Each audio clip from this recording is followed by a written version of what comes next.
bond issues.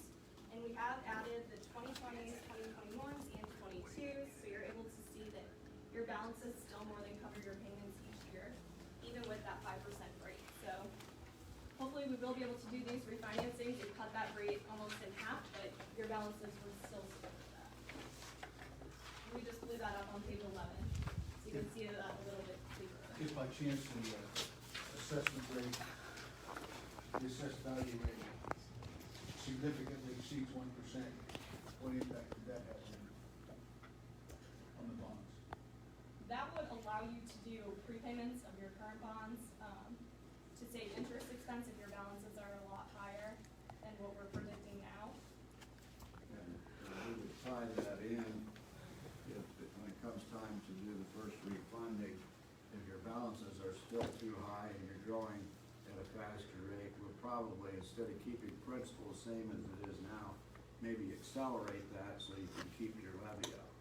If it may turn out that you want to transfer some of the debt service levy back to the operating fund with a simple majority vote, you'd be able to do that.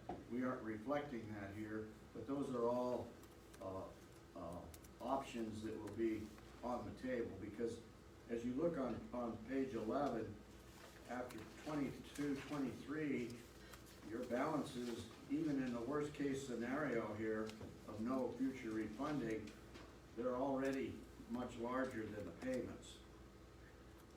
And that'll even be amplified more if you grow at, say, 2 or 3% instead of 1. Okay, thank you. Okay, and then we'll turn to page 12. We have a sample refunding of your Series 2020 bonds that would occur in December of 2024. We are assuming to cut your 5% rate down to 2.5% on the entire $10 million of principal still outstanding. And we do believe that these are still conservative rates. If this was occurring right now, it would probably be 0.5% lower. On page 13, your debt service comparison, this shows the savings in the second to last column, totaled up at the bottom. You see that 1.928 million. If you look under transfers from prior issue debt service fund, that is your cost of issuance. So if you subtract the 1.928 minus the 130,200, you come up with your 1.7 million of savings. It's on the side sheet. And that can be larger if we pay it off quicker, which that may be the case if your growth is over, which it likely will be. Right. We had significant assessment issues Yes. this year. Yes. That's a politically correct way of saying it.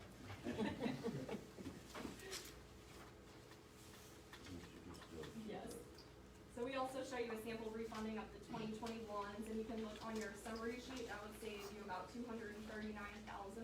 So those total together is just over $2 million in savings. If you want to look at your balances versus your payments and see how that changed, it's on page 17. Again, your balances are very healthy compared to your payments. Accelerating principal, like Larry mentioned, would save you interest expense as well on your next issue, so it's definitely an option. So probably by 24, you'll be able to go out with the maximum legal limit if you have projects that size without raising the levy. Or you can maybe, if you need operating money instead, you'll be in a position to bring some of that debt service levy back over to Fund 1 to help out there. So we think you're in an excellent financial position. It's brought about by the adjustments you've made to keep the total tax levy constant, and it's going to really kickstart future possibilities for facilities improvements that you might have without ever having to raise the levy. So it's a commendable situation. That's awesome, because we had a significant number of things we would like to add to this bond issue, but just as usual, money's always an issue. That's right. The sooner we can address those, because they were important to the community and the surveys and everything else, that would be awesome. Don't let those contractors know we got this extra money. They're out there waiting. Now we hand it over to Leslie. This definitely gives you a lot of flexibility. Some of those future needs. The next sheet we'll go over is also a legal side sheet with comparison of recent financing. The proposed financing for you tonight is in the far left-hand column, and you can see the coupons, and then the middle number there, if you just take that 2000, that line, 2030 the maturity is, the 5% coupon, and then the 0.8% is the yield to call that Aaron just talked about. If you look across that one line, you can see some recent financing as how yours compares to other districts. One I would like to point out is Fulton Public School. That is the one competitive sale that's on this sheet. The rest of them are negotiated like we're doing tonight. But you can see back on July. July, yeah. In July 8th, you have the sale. You look down there, Fulton's yield to call. Theirs are 0.8 to 0.9%. And those are longer maturity than what you're doing tonight. And that compares well with your 0.8 to 1.04%. And our competitors are in orange.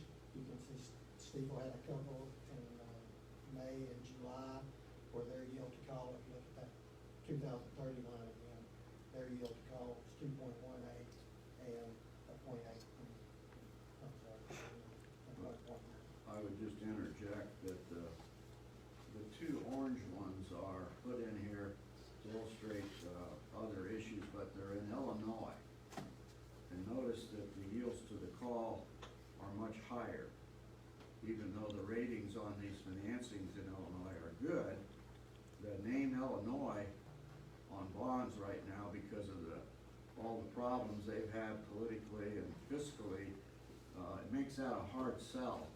So Missouri paper is much more popular and competitive, and I would add that we spent 3 or 4 days offering these to local financial institutions.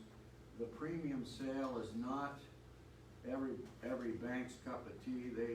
These are real high premiums, so we think that there'll be local participation more likely on the Series 21, because those are shorter maturities.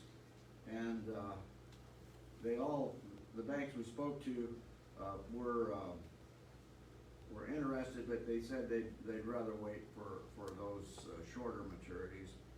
Now, we still are having help from banks in Kansas City, Commerce Bank, UMB Bank, and Country Club Bank are all participating in this 10 million, subject to your approval as a board tonight. Any other questions on comparison? Okay, the next sheet we'll go over is your preliminary closing procedures. And the front page is the distribution list, and on the second page, the only reason it's preliminary is because we do not have a one bank account number that needs to be filled in. This closing, number 1, is going to take place on August 10th. That's when the district will give us money. And you can see in number 2 where the amount that will be wired to the overall school district, the $11,674,419, and that represents the $10 million bond issue plus the $1,804,619 with the offering premium less the underwriter's discount off the issue. The others are kind of the details of what all happens during that day. Page 4 is, again, the social use of the funds, and here we know where every dollar of the money is going. And then the final page is the journal entry, bookkeeper, superintendent.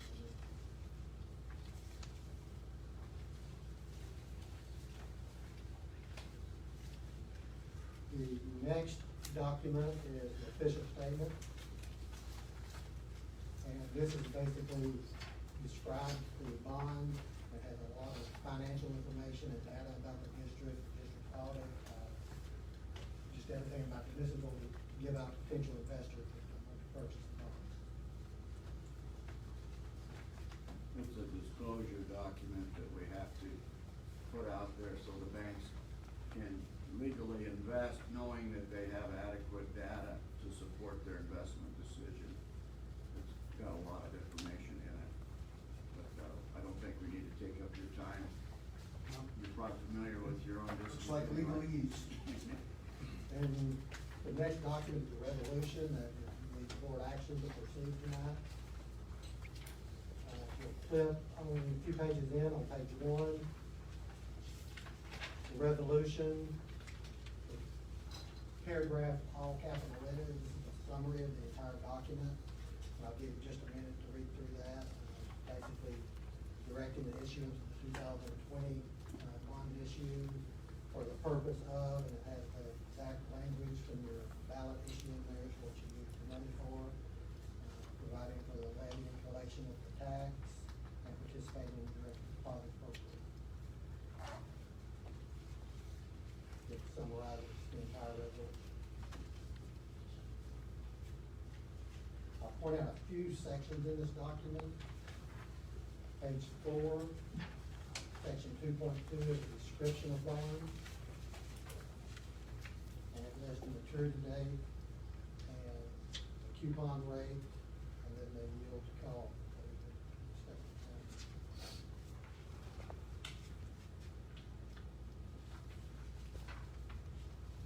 On page 9, section 3.1, specifies that this is optional redemption on March 1, 2025. At the district's discretion, you can call these in whole or in part at any time from that day on after. So again, if it's financially beneficial for the district, you can do it. If it's not, then you don't, strictly at your discretion. Page 22, 11.4, details of the private sale. The next page, 11.5, specifies that it is bank qualified and tax exempt bonds. And 11.6, right below that, is your continuing disclosure requirement. So this is something you already do, that our firm helps the district with, and offer it and remind and do as much as what the district wants to. It is a continuing disclosure requirement for the district. Any questions about anything in this document?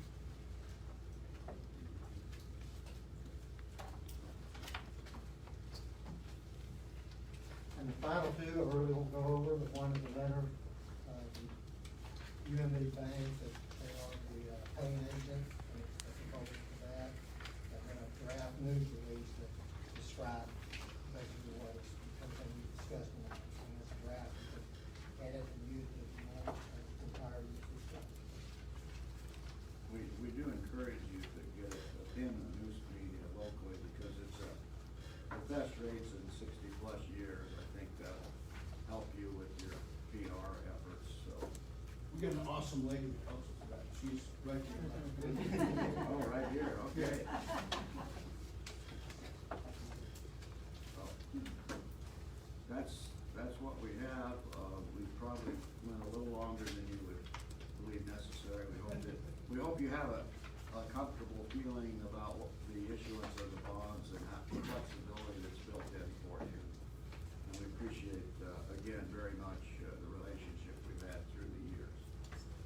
Having been around a lot of those years as an administrator, a teacher, a coach, and everything else, I appreciate everything you guys do, and the professionalism you bring to the district, and the competitive nature, and still reaching out to our local banks. Thank you guys. Sure, thank you. Thank you all very much. I need a motion and a second to approve the resolution authorizing the issuance and sale of $10 million general obligation bonds, Series 2020, as presented. I'll make that motion. Second. Any questions? All in favor? 7-0. That's the best we can do. Oh, that's pretty good, thank you. Thank Thank Thank you. you all. Thank you all for Thank you. being here.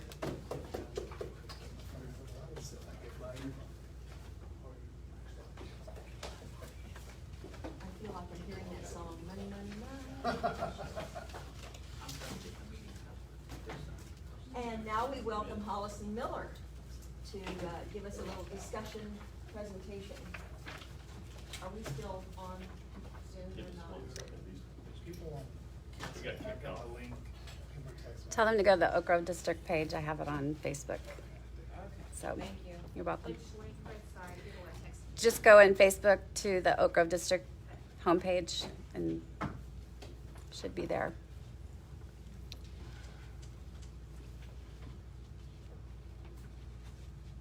Well, good evening, everyone. I think they're doing up possibly our presentation for this evening. Coach, presentation.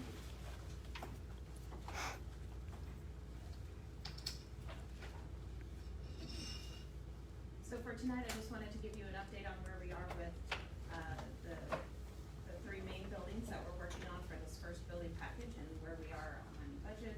Give you just a highlighted update on all of that. Yeah, if we can go to that next slide, that'd be perfect.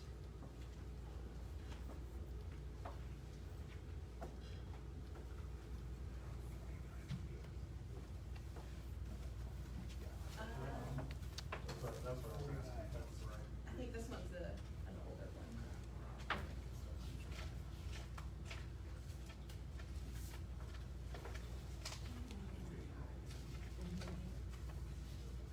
Is this, you're still saying?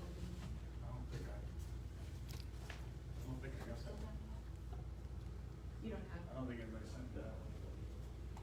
Did Ryan put that on? I don't know. Well, I can email out the presentation and then you guys can be able to go through those if you don't have them. That's also on that one.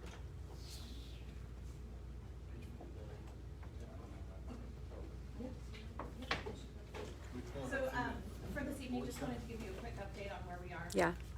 As we are working with all of our priority lists, what you'll see, when you do get that is we're wanting to recapture what those priority lists are for each of the individual buildings.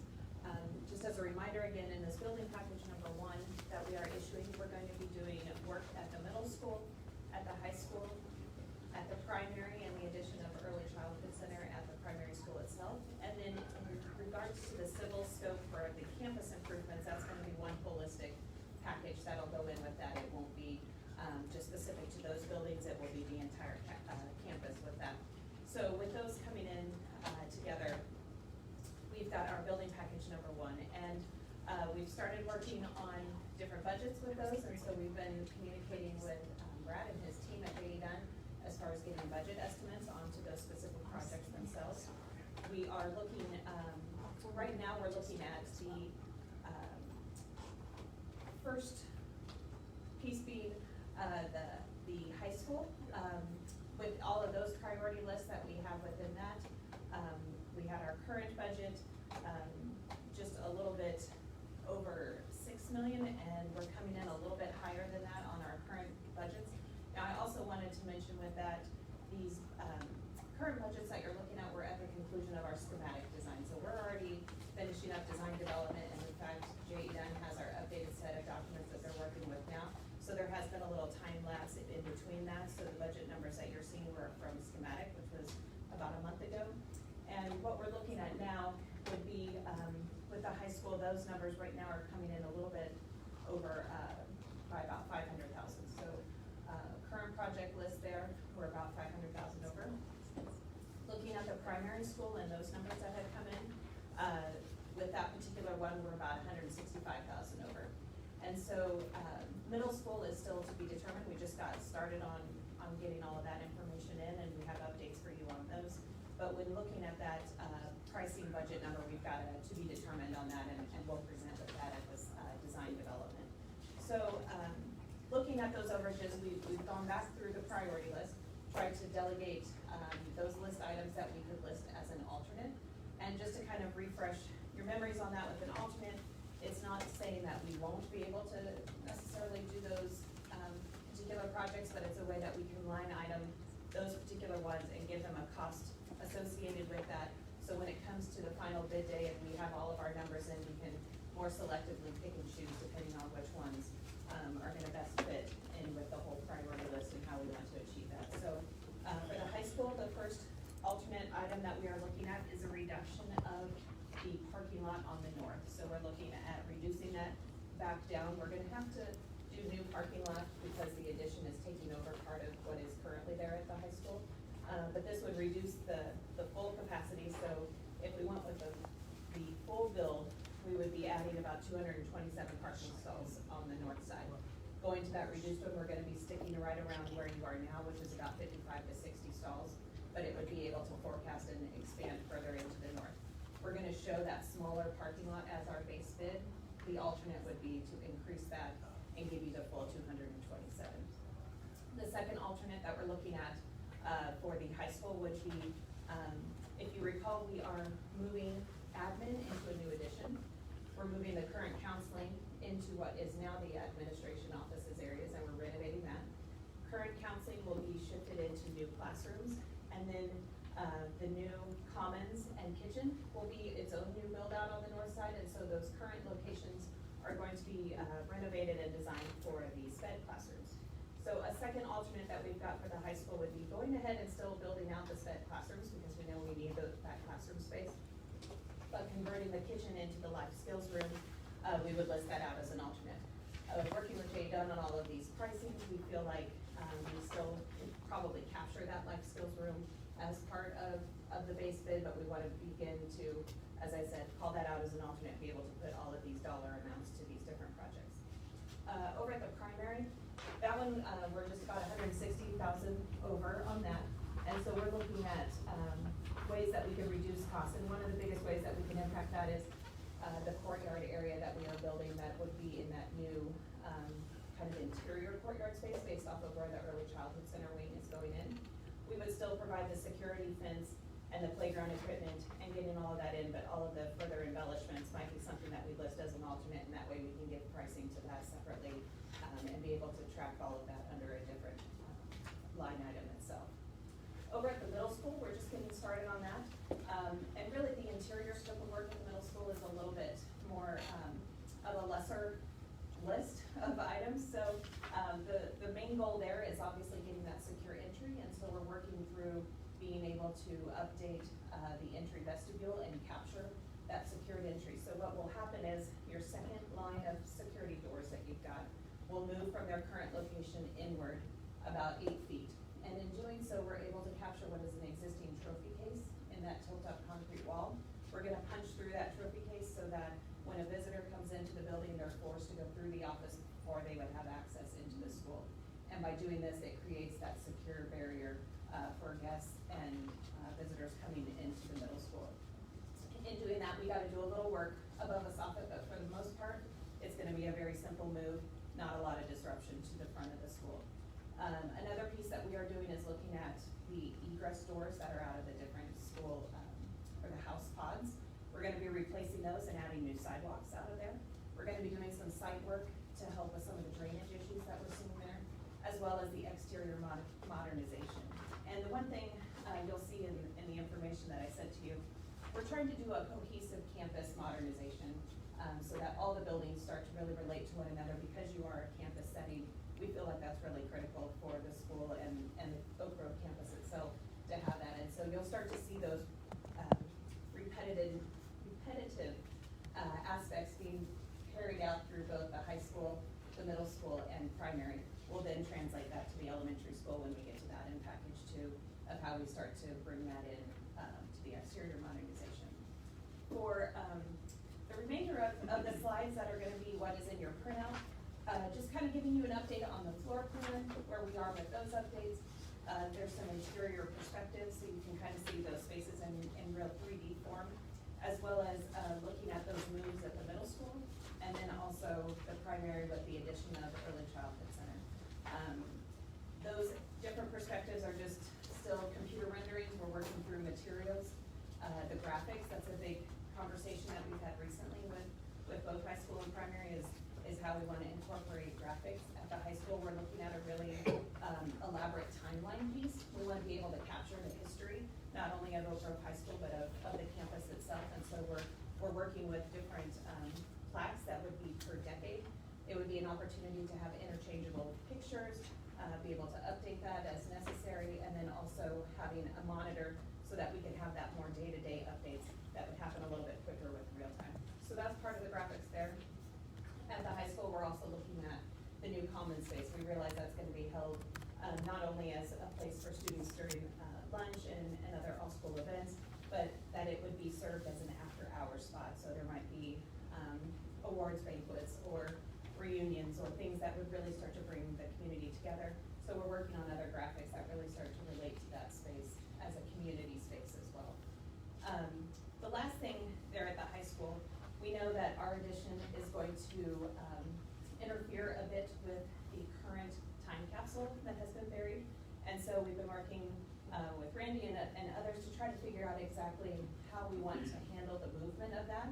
We would like to have it removed and kept in a safe spot while we're doing construction, and then find an appropriate place that it can be reburied so that at the bicentennial in 2081, I recall, that it could be reopened. So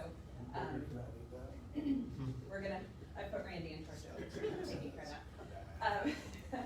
So we're working on exactly what to do, how we wanna handle that during all of this construction, and make sure that it does have a purposeful place once the new addition is on there. Another piece that we're looking at is obviously there's that existing canopy structure that is the entry to the high school now. That's all gonna come down as we start to expand on their entry, and we're proposing that canopy piece, perhaps we have the ability to salvage that and the structure that's part of it. And looking at maybe that would be appropriate to go over the Panther Pad area, a way to kind of keep that still as part of the campus, but just repurpose it still in a way that's meaningful here at the high school and not the campus itself. The modernization at the middle school, we're just looking at some new signage. So the science wings that you see as you're driving down 12th Street, there's those individual fins. We kind of call them the flags of the high school, that it really starts to give that campus promenade feel. And so we're doing some updates to those to really start to highlight that, bring some lighting efforts, colors, bringing the Panther paw that would be illuminated at night, but also would be seen during the day. And then adding the new, because I know you guys just recently went through that whole renovation of all of the graphics, and so we want to highlight that on the front of the school also at the middle school, and so we'd be bringing that Panther head to the front of the school. Over at the primary, we're doing a lot of work with the new commons and kitchen expansion that's going on there, introducing graphics and other community components that would be involved in that. The new administration office wing, so we're combining both the ECC and primary as their main offices. We're also doing a few minor interior tweaks to make sure that we can get each classroom grade level in its own wing. And then obviously the new early childhood center addition and all of those classrooms, as well as the west entry that will serve primarily for parents as teachers, but still be giving a secondary entry point over there. So the big change there is obviously everything that is entry point on the south is now being to the north. And so that's creating an opportunity for a new facade, something that faces the campus, faces the road, and we're giving it that same modernization appeal that you'll see at the other buildings themselves.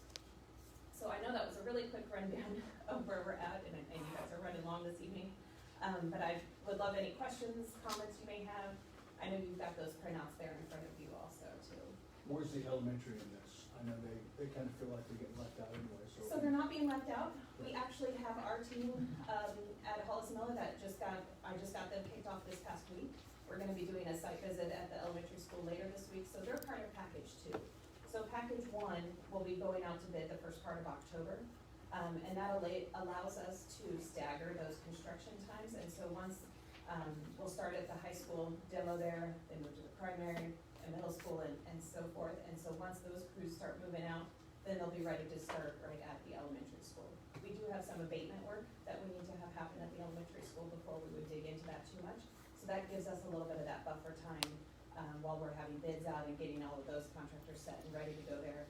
We can get that work completed when school's out of session. We have access into the building and can be doing some of that work then too.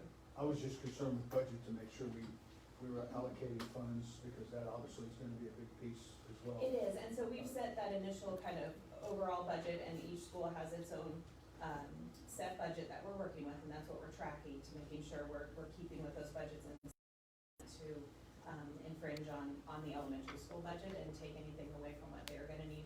Obviously, you know, when you work with an existing building like that, there's gonna be that unforeseen condition that we wanna make sure we're accommodating, so, If bids don't come the way we want, I mean, have you guys looked at like Plan A design, like, I'm just gonna use my terms, which mean nothing, but more functional and fancy? Is there, and that's how we're trying to break out some of these alternates too, so that we can say, you know what, it's a real high priority that we do this instead of this, and so having those numbers, if we can accommodate that at bid day versus going back as a change order, you're gonna get better dollar value, during the bidding time than if we come back during construction and say, what would you give us if we deduct that, and we don't do that, and we do this over here? Your numbers are always better during the bid time, to shake those out separately. But we do have elementary mind, they're following a little bit behind, but we'll be in, schematic design about the time that we're at bid for, this first package, so we'll be starting to work on those estimates and understanding where we're seeing those numbers start to fall in there too. okay, thank you. Mm-hmm. Lucky question of you, would it make, and I'm putting you on the spot, as a patron and also as Jay Dunn, would it make more sense for us to bid the removal of that time capsule, which is really a vault, gray vault ourselves, or put that in your package? Really, it's who you want to do the work, right? And we can put that into a short work package or, some other package, but the amount of care that they'll use to dig it up and salvage it, save it, Right. might be worth, handling it. Well, we see if we get Rory to do it. Are familiar with digging graves? Not so much removing them, though. Yeah. And that's, what kind of time frame are we on getting that moved? So we would not be starting construction on the high school until the end of November, 1st of December of this year. That's quicker than one thinks. Quick. Yeah, Yeah. We need to reach out to people. yeah. So we have the time capsule, and then, that other, sign that was given by the student council, I wanna say like 92, 93, will also be removing that, holding it back, and replacing that once the work is done also. Yeah, I'm much more, I mean, I think that salvaging the sign piece, the donated sign piece, I think is, I have less worries about that happening okay than the, The time capsules, Yes. absolutely. I feel like it would probably be best for the district, just my 2 cents of you having the care to take care of that and keep it in a safe spot until we're ready to bury and dedicate it. since his family members were big as part of getting that, all the information put together, that would make sense. Sure. Any other questions? Thank you, Jennifer, very Absolutely. much. Thank you. I need a motion and a second to approve the Hollis-Miller discussion as presented. I'll make that motion. Second.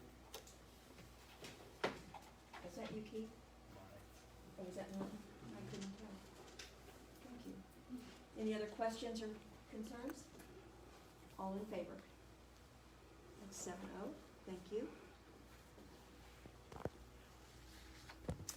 And finally, Navitas. Hey, Welcome, everybody. welcome. Hi. So thankfully, a pretty short update. A lot has happened in the last month, but most of it is kind of behind the scenes. You can't really see it. If you walk through this hallway, you can see up in the ceiling some control wires. That's a lot of what we've been doing in the last month, is getting the controls online. So I think today or Friday, we handed over control to the middle school. So a lot has been going on kind of underneath the skin, I guess. Go to the next slide. A couple of visual things that we've done in the last month. high school units called PMZs. Those have been removed. And the new units are scheduled to be installed the week of the 10th, 9th or 10th, whatever that Monday is. So the reason why we have to take those off before we put new ones on is the curbs, these are called curbs, new roof curbs have to be adapted for the new units. So those are being put in, or actually those are done. You can see here is the new curb that will be put in, and there'll be a curb adapter to accommodate the new unit, so the ductwork going in is configured correctly and air getting to the correct place. Go to the next one. So a couple, I think I just have one slide here of just more duct leaks. I think we talked about that last time, but that's the kind of thing that as we're repairing and putting in new ductwork, we're looking along all the line and pressure testing and finding these leaks and repairing them. You can't quite see it, maybe, but in your package you can see the holes right there. And the next one you can see a little bit better, but that ductwork kind of separated. Those are some of the things we're repairing as we go along. Brian, will the new units be a smaller footprint than those? Yes. Yeah. Yeah, and so that's part of the challenge, to adapt those curves. So most of the interior work is complete now. This is from about a week ago, I believe. So this is, you can see the plywood up here maybe. Again, maybe you can see it better in your packet, but that's where the unit will sit and will come down, air will come down and get distributed. But most of the interior work, all the new duct work and distribution is complete. So we've replaced a lot of the diffusers in the ceiling, so that those all match and look new, not just have one that's new and then others that are old, so that they're uniform, they look nice. And then the ceiling tile that we're replacing also were in the affected area, so it's uniform and looks good. Again, just another picture of some of the dampers and this is what controls all the air moving through, and then the distribution is over on this side. So all that interior work is about finished. Just waiting on units. The same thing. I think this was in gyms. Those units have been replaced also. Is there another one? I think I had a couple more in there. Is that it? Okay. That's it. Moving along. Any questions? Looking forward to much improved air quality at the high school. Tremendous benefit. So that actually, we were just discussing this outside. A lot of people have asked us about air quality for COVID. So what we're doing is introducing as much outside air as we can. We also have plasma filtration. So that is part of this job. That also cleans the air. So when people ask, the strategy will be, at least until further notice, and we're introducing as much outside air as we can, which consumes more energy. That's okay, right, to be safe. But the ASHRAE is the governing organization that dictates how much air should be coming into a space in normal circumstances. Their recommendation is to maximize that as much as the air conditioning units can handle. So that will be the strategy moving forward until further notice. But again, additionally, once we get back to normal and we can reduce outside air to a normal amount, we can reduce it even further because of what's called plasma filtration that will be in your units. So it basically kills bacteria and viruses, or at least renders them inert. So again, ASHRAE allows you to decrease the amount of that outside air because it's cleaning the air as it goes. Basically more filtration. So people ask about changes for COVID. That's one of the things that we're doing to help out.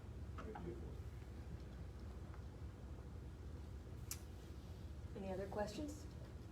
If not, I do need a motion and a second to approve the Navitas discussion as presented. Motion to say that. Is it Navitas? Navitas, Yeah. okay. I'll second. Any other questions? If not, all in favor? That's everybody. Thank you. Thanks, Ryan. Thank you.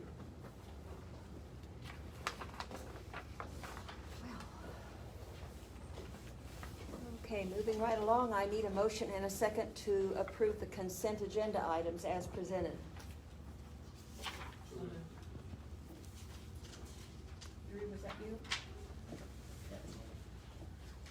Lonnie? Bonnie, that was you. And a second, please? I'll second. Thank you. All in favor? That's 7-0. Thank you.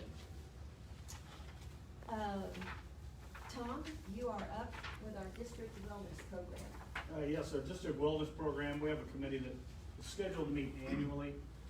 We had a couple different meetings scheduled last year, and when we closed, we just simply failed to meet. That was my fault. We're gonna get that corrected this year. Schedule it early, probably do a virtual meeting, make it a little bit easier. There's lots of committee members from not only school district, but the community as well, so we'll get that scheduled early and get that taken care of on the wellness program. Wellness program really combines your nutritional services along with physical education activities throughout the district, and they combine a lot of different areas to try and cover that for the entire district, so that's about it. Okay, anybody have questions for Tom? Jamie Douglas is here. She would like to make some comments and questions. Is Jamie here? Yes. Yep. Oh, Jamie, okay, I didn't see you back there. Come on up, yeah. If you'd like to sit, just bring a chair on up. Well, we're, yeah, we're fine. Thank you, Jamie. Welcome. And thank you for letting me talk, and thank you for the update on the wellness committee. I'm not sure if there's more information regarding the numbers or anything like that, but I'd be excited to hear about it if there is. So I'm not really sure what the process is here, so do I just state my Yeah. concern? I've shared some of them via email. Absolutely. You just let us know what your concerns are. So my concern really is around the whole wellness policy. So I'm here really tonight to ask the board to ensure that it's implemented. So I began really asking, well, I guess I could start saying, the current policy that we have, according to records, was approved in December 2017. So I began asking some questions about the wellness policy in 2016. I really never got any response from the now currently retired assistant superintendent. And so this year, I started to reach out, started at the classroom level, went to the building principal and then district level to really learn more about the policy, learn more about the committee, look for the information that's included in the policy. Most really because there's a lot of non-compliance in my daughter's fourth grade classroom. So I was concerned about the compliance of the policy. And so I really started this in August of 2019. And so really here we are in July of 2019. And there really hasn't been implementation of the policy. So I don't know if anyone has anything to offer about that, but I'm concerned that it hasn't been implemented, and I'm asking for help. I'm asking the board to ensure that the policy is implemented throughout the district. I have plenty of email communication of reaching out. I have offered to be on the wellness committee. I've offered to review the literature. I really feel like I work the chain of command regarding this policy to the very best of my ability. Tried very, very hard to engage in conversations for progress on this, and there just hasn't been any yet. So that really is what my request is. And I have lots of other information, but that is my request.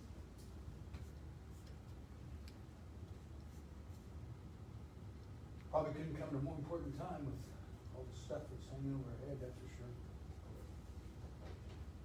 And you, Jamie, what, kind of share what you work, because you work at Children's Mercy, right? I'd like to, so necessarily when I like that kind of employment, but yes, I do. So, I mean, I don't know if you have specific questions. There's just really lots of areas of the current policy that there's not compliance. And really, I think what I realized along the conversation is that perhaps there's really never been a true implementation of the policy. And I, as a parent, and I know other parents would be very willing to help in any way that we can. I've offered all that I know how to do to give assistance for that. But they've just, at this point, 11 months into my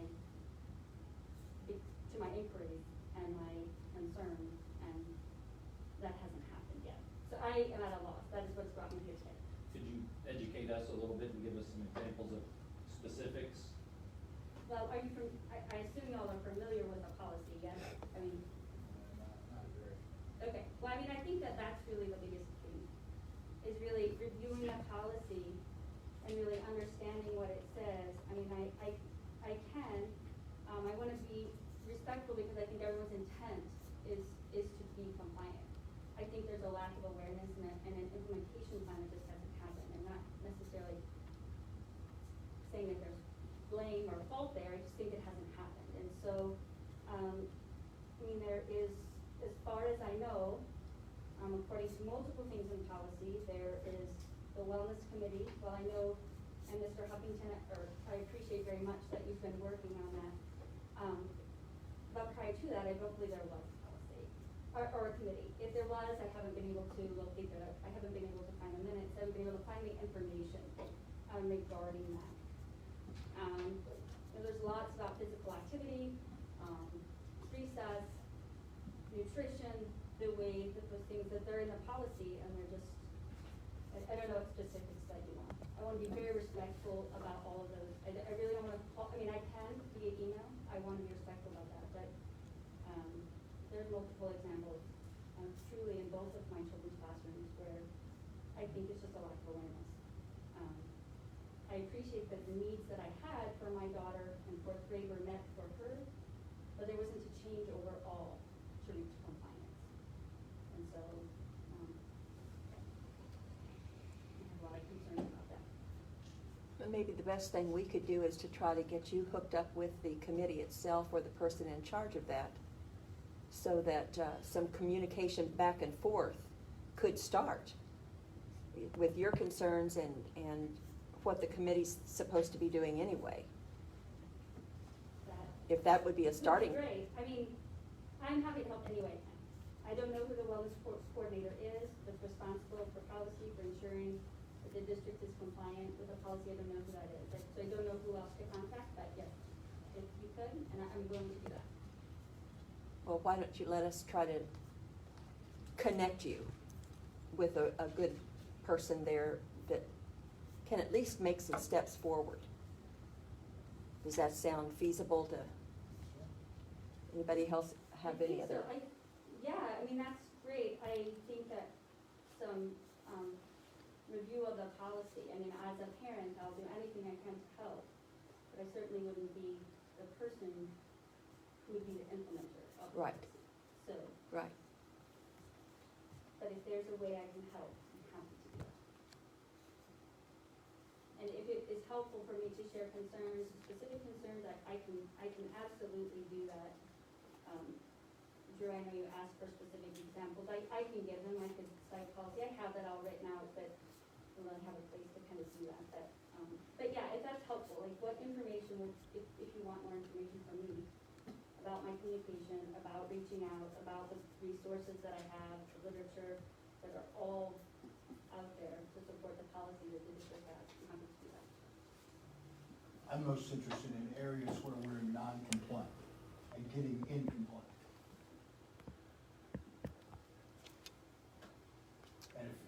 And maybe that could be done by email. Or, I can do that. I mean, I think there's multiple areas. If we were to review policies together, I don't know if anyone has it except for me, and I know that it's certainly late into the evening. But around nutrition, around food, around snacks, around recess, around physical, around recess for punishment, for academic and punitive reasons, all of those things are addressed and stated clearly in the policy. Was not my experience this year Okay. in our classroom. So, Well, let us see if we can't hook you up with the right person or people, and see if we can't make something happen that way. Because I don't think we are prepared to take the time to do that tonight, just within this boundary. If that's okay with you, it is. we'll just get your information and pass that on to the appropriate person in charge, so to speak. You could email me what your concerns are, because I haven't had a chance to actually look at that policy. I've been looking at a lot of stuff, but not that. I would really appreciate that, and then I can kind of read through all of it and address that as well. I mostly have it drafted, so I absolutely can do that. And truly, Mr. McLean, with the policy that we have now, there are multiple areas where compliance, and I will tell you, with the elementary principal, we worked together to talk about this. She helped me get connected with central office on this. And truly, her response was that, I have it written here, but I think that she was unaware of it, and it seemed to her that it was written more as a guideline. So I think that's clarification that's needed from the board, because the policy itself is truly a mandate for federal law by DESI. So it's a mandate. So if it's understood as a guideline, then there's more room there than actually guiding principles. So I think to get it in compliance, it requires Right. a review of the policy, and then realistically how those things are implemented. She had concerns about that it was very difficult in current state to even implement it the way it was written. And I can appreciate that completely, that there may be edits or there may be, but as it's written now, I think compliance is very difficult. Right. Truthfully, in current state. And that's a good starting point then, Right. yeah, And that may be a policy we want to review, Right. especially now. right, Well, Not may want to review, we need to review, especially. correct. Well, thank you very much for taking the time to share that with us and bringing the concern to us, so that maybe we can, like you say, review the policy, get it set, and then implement it, so that we are doing the best we can. Okay, so do you want email from me with more specific concerns? Is that what you're asking for? Yes, so I can send that to everyone? Yes. And then that'd would be great. expect then follow up of what next steps were? Yep. Okay, all right, thank you. And I had another, in my email, I had another agenda item that I wanted to let you all know that you would have received that email. I plan to send that, to the board in written communication. I won't take the time to do that, if that's reasonable. Okay? Okay, thank you. Well, thank you. Thank Thank you. you very much. Okay, we need to, let's see, Dr. Thompson, would you like to address the tax rate hearing that we have coming up? Just need a motion to set the tax rate here for August 24th at 7 o'clock in the Early Childhood Center at immediately before our regular scheduled work. Okay. I need a motion and a second to set the tax rate hearing, August 24th, 7 PM, right here. So moved. Keith, thank you. And a second? Todd, thank you. Any questions on that? Be sure and put it on our calendars for the 24th of August. All in favor? That's everybody. Thank you. Oh, boy. Buckle up, folks. Sue, did you do a motion and a second for the wellness? Oh, did I miss that? I sure did. We did not. Let's go back. I was thinking ahead. I do need a motion and a second for the Oak Grove Wellness presentation. I'll motion. Thank you, Todd. And a second. Second. Any other questions on that? All in favor? That's everybody. Thank you. Sorry. Thank you, Christie.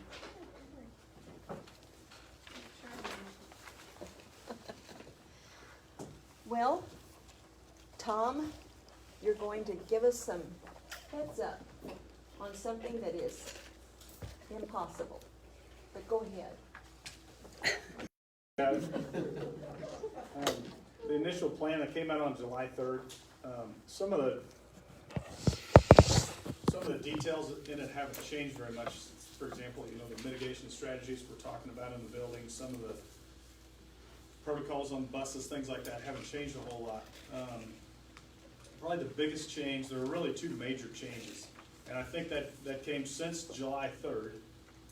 I think we really, when we're in that planning phase, we had planned on, okay, we're gonna open on August 24th.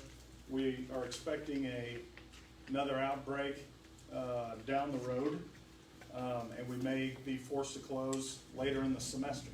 So our thought process was, from the beginning of school until we face that closure, we're gonna train our teachers ready to teach virtual. So if we close, we can roll right into that with our own teachers, with our own kids, we don't miss a step.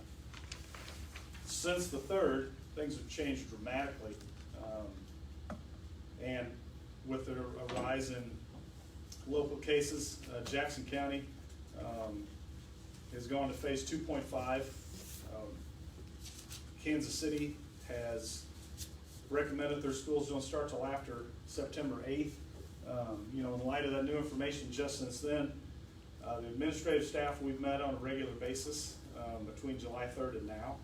So we would recommend that we hold off on the start of school until September 8th. At that time, we would use that time to train our teachers to where we would immediately go into virtual after August 8th. So we would have our kids, if they decided to take classes online at home, they could do it with our teachers. It would be just as if they were sitting in class, but they could do it from home. The assignments would be the same, the assessments would be the same. Another reason for that is the feedback we received from parents that took summer school classes with Launch.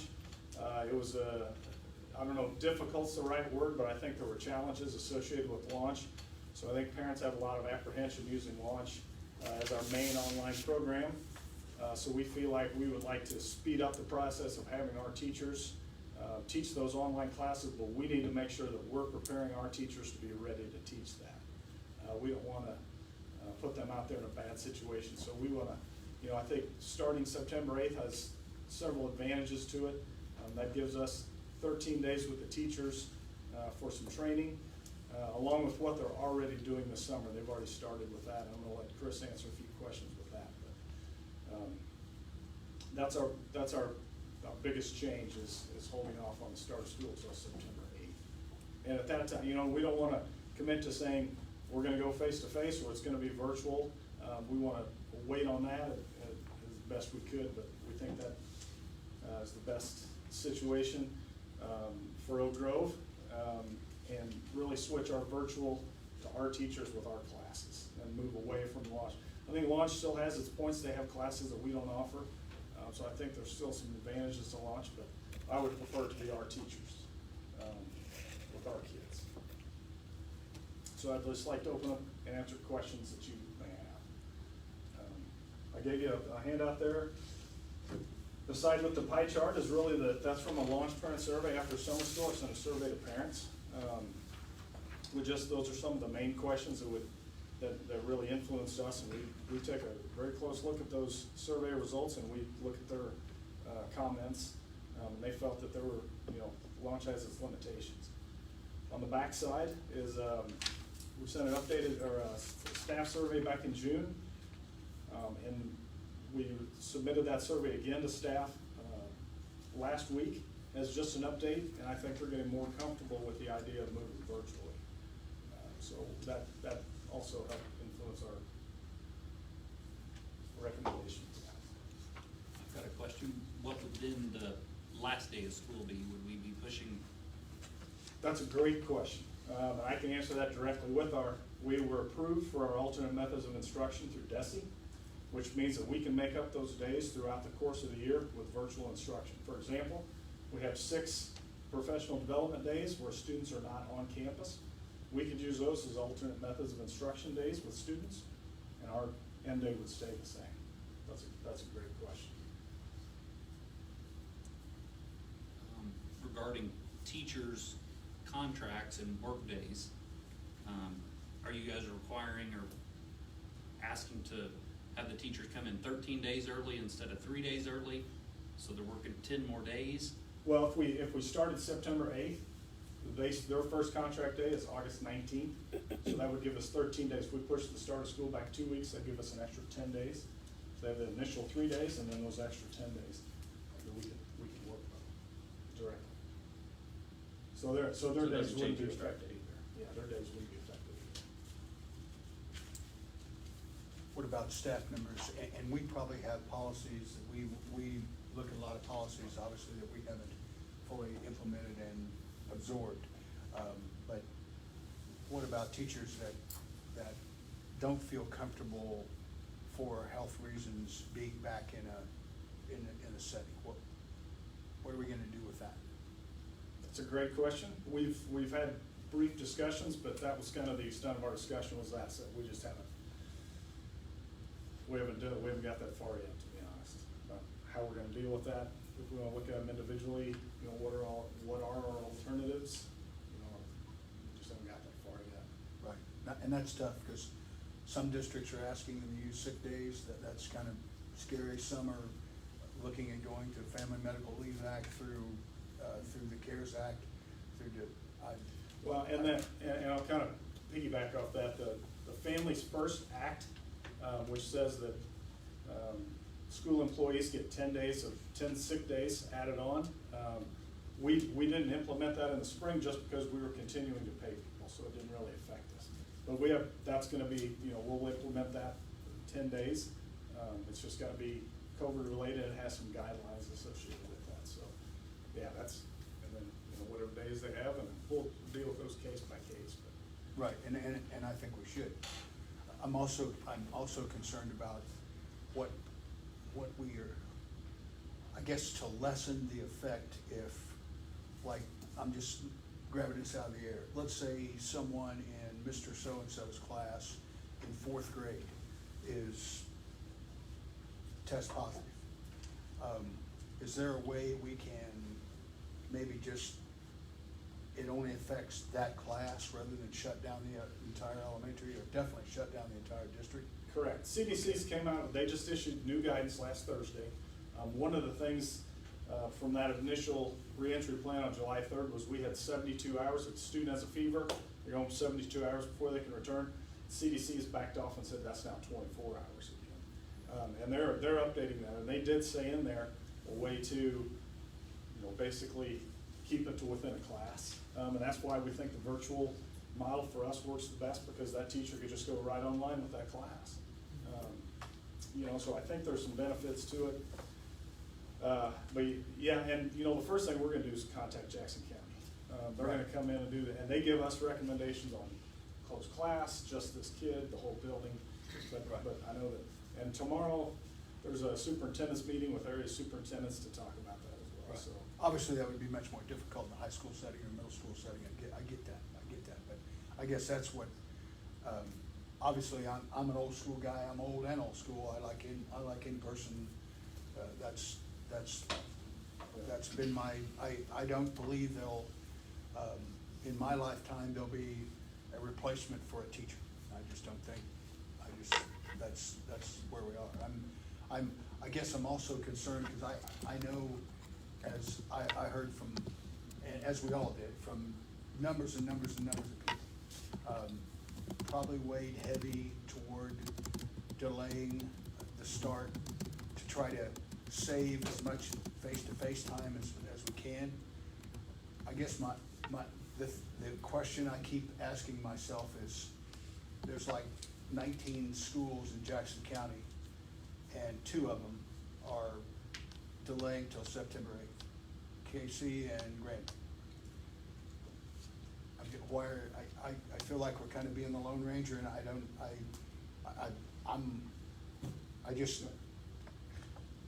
that's a question I can't answer myself, I guess.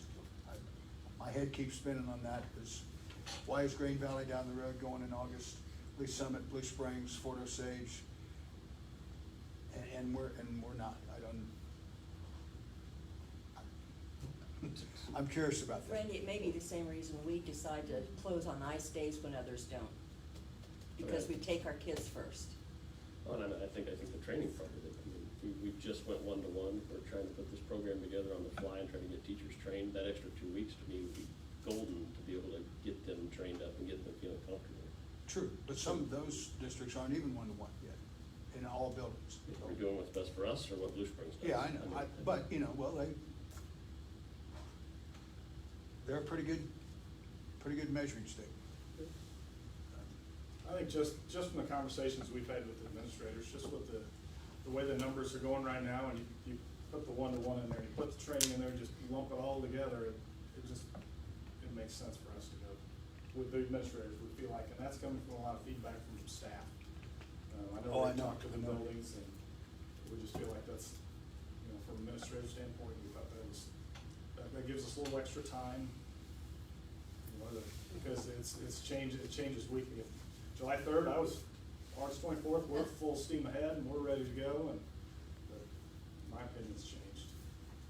soon will we start working on policy for kid chooses online, what activities can he do in the school or she? That seems like a lot of the questions I'm getting from parents. Yes. It's not, can they play football if they do, or not band, or what extracurricular activities can they do if they go strictly online? When are we gonna start setting those policies? We've had that discussion 3 or 4 times. I think once we get a start date and get our online program ironed out, I think that'll fall in line very quickly. Because we've had those conversations. This has kind of been our first priority. We need to get kids in school and find out when and we need to get information to parents, staff.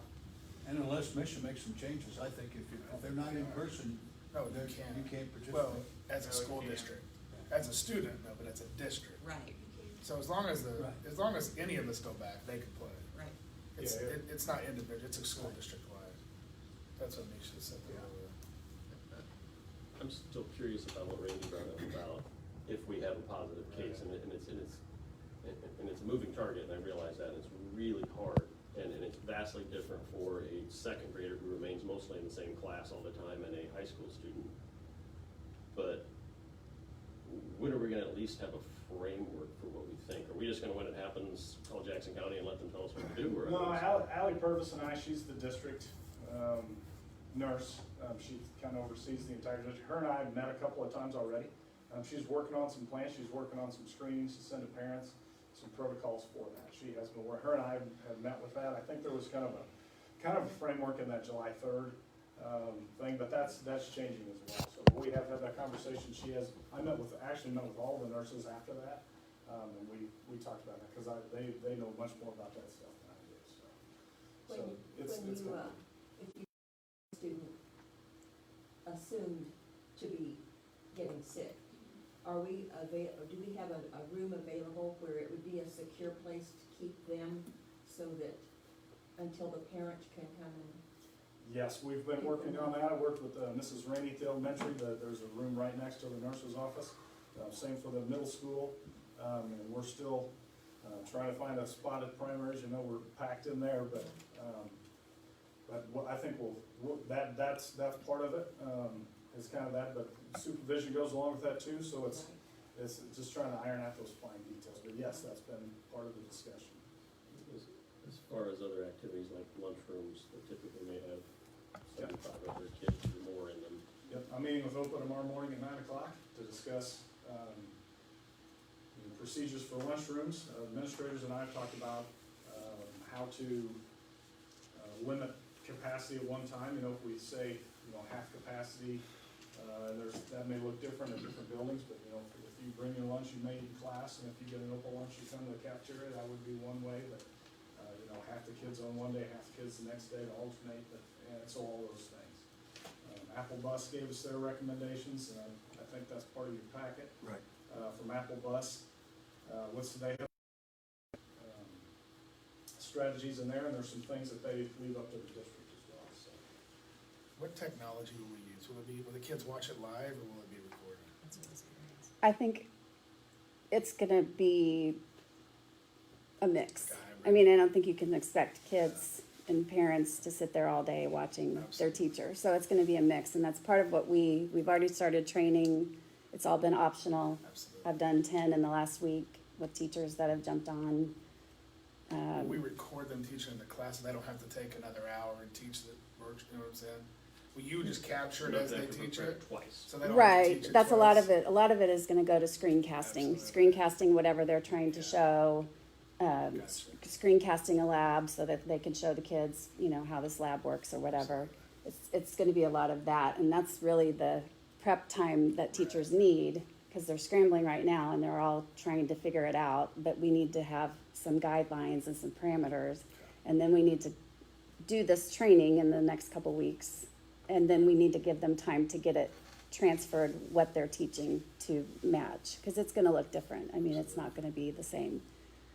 It's a dramatic shift, right? I mean, and when you say screencast, I mean literally from the camera on the Chromebook, is that? Either the camera on the Chromebook, there's some programs that we've talked about buying as a district, a screencasting, so that they have that some teachers would do short screencasts, some would do longer. There's a lot of different tools, and that's one of the things we need to fine tune for us is what works for our district. What 10 tools can we use to get this rolling?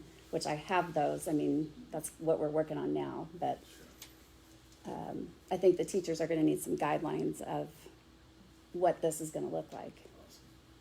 Because, yeah, it's very tough to teach to this and to this. Right. And be effective in both at the same time. Well, there's so many questions, and I guess you almost just have to, yeah, because I mean, my head is just spinning. I'm thinking, you know, it's almost like, let's leave everything on the table. I mean, alternative schedules, days on, days off. You know, I'm for anything that gets as much in person as we can, because I think, as I said, I just don't think there's any excuse for, it's just not the same. It's now granted, not to beat up on launch, but I guarantee you our kids would much rather look at a teacher that they know and see that it would be familiar. It's not as good as being in the building, and I think that's the thing. I want to keep on keeping on as long as we can and still maintain safety. I mean, I guess thinking outside the box, you know, I would expect you guys to start thinking about extended passing times in middle school and high school to allow more time. Who's gonna clean the desk? Are we gonna clean the desk? I mean, chairs, fill in the blanks, there's just, ouch. Yeah. Because the survey the parents showed, but way more, it's almost 70% want to go back in face-to-face. Absolutely. Now, that could change, that's And that was back what before I was gonna say. the spike. I bet that's getting closer to 50-50 by now, but still. Has there been any talk of the alternative use? I know some other districts now have got a niece that teaches, two different nieces that teach, and they're doing that, or they've done that over summer school. We've had that discussion, but we never really got into it, just simply because I think it was such a hardship on our families that we didn't want to consider that. You know, the research that's been coming out, I try and look at statistics when I can. All of the most recent research that has said students don't transmit COVID, they've been in schools where they have been able to social distance. You know, so there's some validity to talking about that, but that's kind of our hybrid model, and I think I put that in the back of that packet. We've just really kind of started that. To me, it just creates such a hardship for our families. I didn't want to go there unless. Right, and I get that. Needed to, so, And we talked about that. And in looking at other districts, they clearly state, our students won't be able to social distance.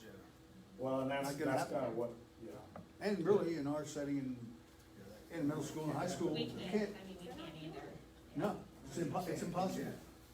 Every classroom you're this size would be. Absolutely. Yeah, it's just not possible. yeah, I mean, I like the other administrators kind of. Absolutely. Can you guys mute your Zoom? Very good.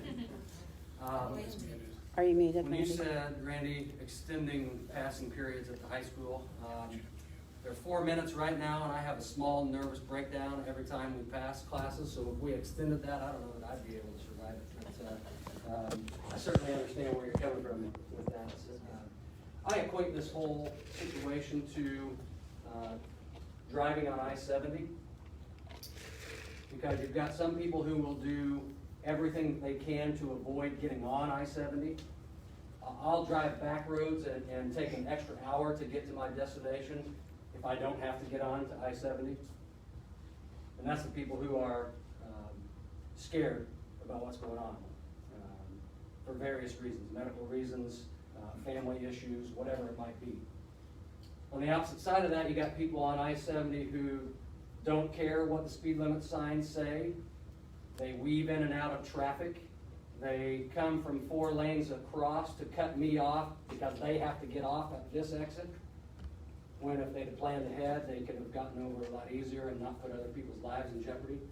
Those are the ones who say, we have to go back to school no matter what, no questions asked. Kids have to be in school. Then you have the people in the middle of the road. Sometimes they get on I-70, sometimes they don't. When they are on I-70, they follow the rules, they do what they're supposed to do. Those are the people who are waiting on us to hear what we can do for them and their kids. And I don't think we need to make any decisions based on what we hear in the community necessarily, as far as one end of the spectrum or the other end of the spectrum. What we need to focus on is what we put in every single piece of communication that we've given about this issue, which is the safety of our students and our faculty and our staff. If we can't safely put kids back in the classroom, then we shouldn't put kids back in the classroom. We are flapping our gums if we're saying that student safety is our first priority, but not putting it as our first priority.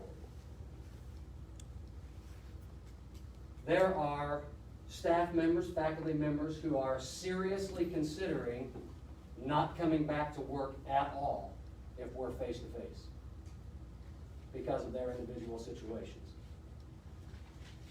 In education, there are oftentimes, as any one of us, as an administrator, a teacher, a cook, a bus driver, whoever it might be, we attend student events. We create certain activities or lessons for our classrooms. We make a phone call to a parent or to a student, or sometimes we even go and visit a household. I think of the story of the guy who was walking along the beach and was throwing the starfish back into the ocean. The guy came up to him and said, "There's way too many starfish out here. You can't make a difference." He picked one up and he threw it back in the ocean and he said, "I made a difference to that one."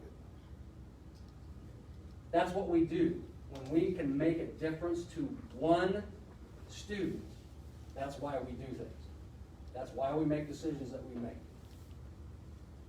The statistics that are out there, and when DeVos flew off at the mouth and threw out her percentage of kids that would die, it ended up being, 40,000 kids? Are we seriously saying we're okay with 40,000 kids dying? If you relate that to our district, that would be 3 students in our district that we would say, 3 students, it's okay if they die of it. Seriously? If those 3 were 3 out of my 4 kids? Adam, nobody's saying. No, I know, but I want to say some things, Randy. Okay, well, Okay. we'll lighten up a little bit. No, I want you to know how serious I am about this. Oh, it's quite Good, obvious. I'm glad. My turn to talk. I've seen a lot of quotes out there, heard a lot of people say a lot of things. I know you all have as well. This one, very poignant. This is the big point I've felt for the entire discussion. All it takes is one student in district to be hospitalized or die. And that's it for learning. People really think kids will be able to learn in school after that happens? They'll probably be terrified instead. I'd rather help a kid overcome a few months of distance learning than try to teach while they grieve their teachers, their friends, or their family. And maybe younger kids, and high school age kids, middle school age kids, kids in general, don't transmit it the way that others do. But what if they take it back to somebody in their family who is immunosuppressed? They take it back to their grandparents who happen to be their caregivers. They take it back to their parent who works in a hospice situation. Okay, you can see where we're going. As I said before, one of the focuses or goals that you all have had as a board is to retain quality teachers. Okay? We've got some of those quality teachers who are seriously considering not coming back to work, except for when it's safe for everyone. Okay? I often tell students at the high school, whenever we're talking about policies or procedures or rules or whatever it is that they don't like, and I tell them, I said, we're not putting you in life or death situations here. We're not asking you to go out on I-70 and dodge traffic. We're asking you to follow some simple rules. Okay? And that kind of brings some perspective to them. Okay? And so this is a lot more serious than that. I think, in fact, here we are avoiding life or death. And I certainly hope that we never have to face those kinds of things. But there's a lot of questions that we have had from our faculties, and I don't want to speak for any other administrators, but a lot of questions from our faculties and staff members that we can't really safely answer at this point. And I think that you guys need to seriously consider those kinds of issues as we go through this whole situation. I think I'm fully on board with Mr. Huffington and the recommendation from the administrative team of rolling back till September. Gives us a lot of time to not only train folks and get people ready for it, but also to see how the situation sort of resolves itself. I firmly believe that you put 10 medical officials in this room, you're gonna get 10 different opinions. But if you have watched anything in the area, the KU doctors have a daily show, and you know, when they say that with the rise in cases in Kansas, that their hospitals will soon be over capacity, where are those people gonna go? They're gonna come into Missouri and go to the hospitals in Missouri. Okay, and then if we do have a student that gets one of those situations, or a staff member or faculty member that gets in one of those situations, where do they go? I realize that we're in crunch time, and I don't envy you for the decision that you have to make, but this is a serious business that we're talking about, and I don't want anybody to take it lightly, because we can't take lives lightly. Like I said, in education, we do some of the things that we do to make a profound effect on one particular student. In fact, you hear educators say it all the time. If I can make a difference to one student, that's why I'm doing this. And I think you've got the opportunity to make a difference for a lot more than just one person with this decision. Thank you. And I appreciate your compassion, but you know, we have to think too about kids and the kids when they're not in school, what they're not getting, and how they're in danger in circumstances they live in, situations they live in, potential suicide for information overload, not being able to handle online learning. And it's none of us are taking this lightly. It's heart wrenching, it's gut wrenching, it's brain banging. I mean, it's tough. I get that September 8th does buy us some time, but if my thoughts is if it buys us time to get us back in school and get as many kids face to face with teachers as we can and do it as safe as we can.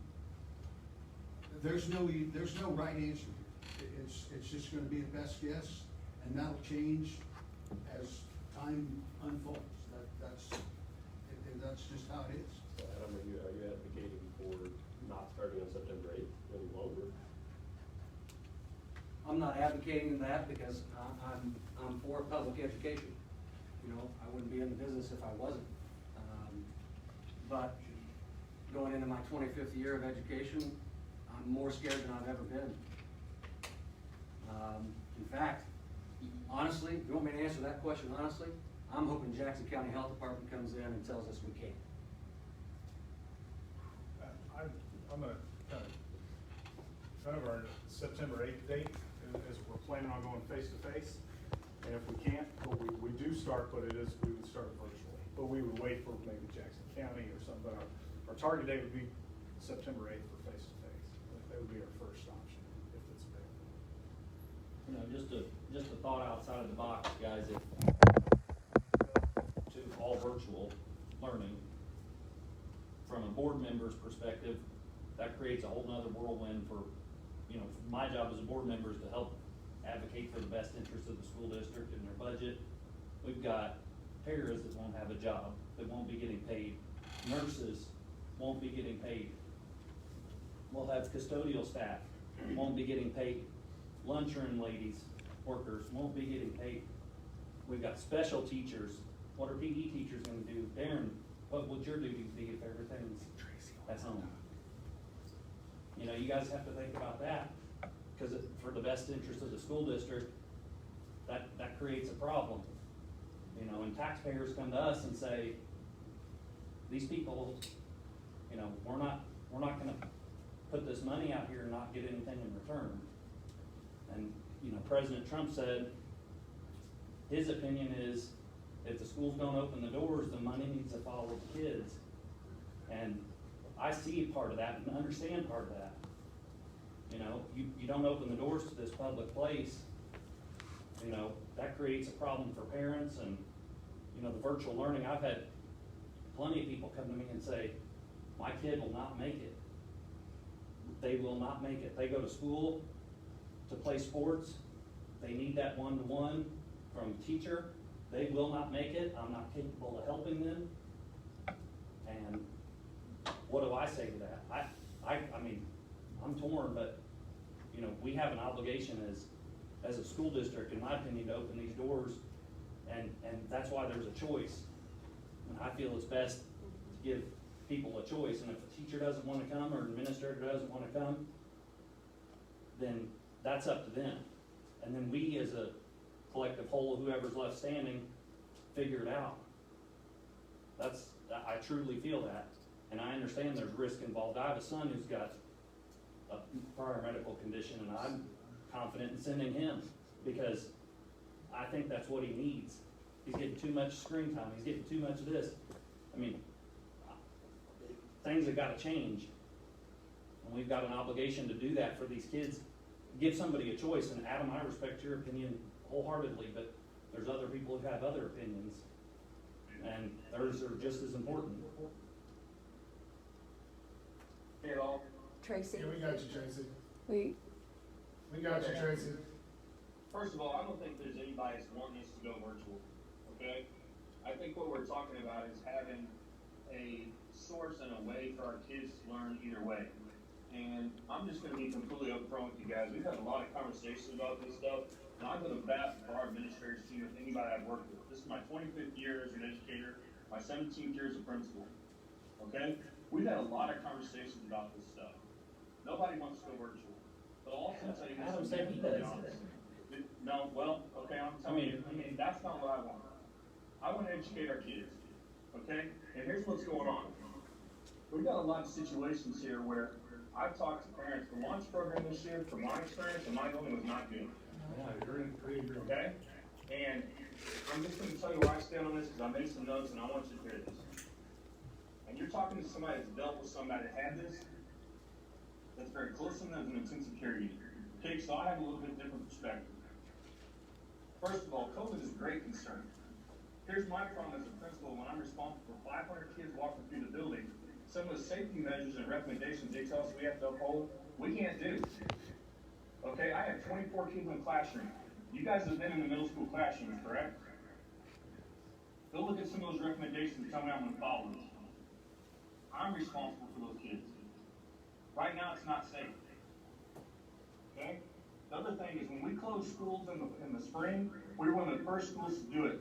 And I felt strong about that, it was the right decision, and then everybody else fell in place. Because we did what was right. Not because of what everybody else was doing. Okay? And I'm gonna tell you another thing, I've been doing this for 11 years, and most of my staff has been with me for all 11 years.